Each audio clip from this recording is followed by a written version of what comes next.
और माला दो खड़ा कर ऐसे ना यदि ई रौरा के गर्दन में माला डाल देलो तो रौरो एकरा गर्दन में माला डाल दी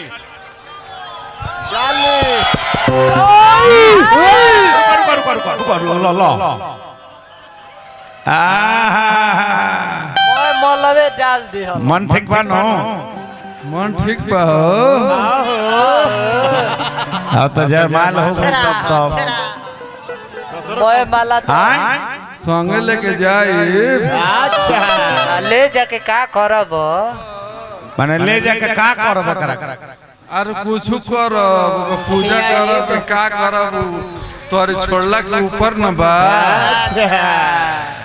वो कहत है जे जब हम जाइब को तने संगे हमरा डांड हिला देब तो तने फोटो तने खींच ले सब मोबाइल में तने खींच ले सब और तने सट के और तने सट के और सट के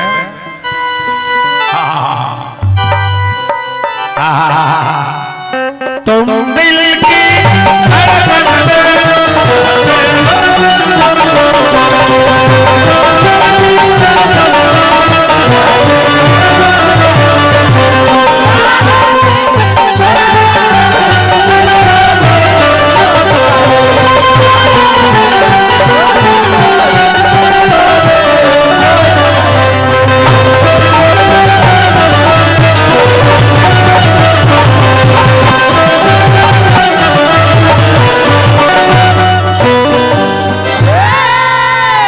अब ले जाए शादी पका हो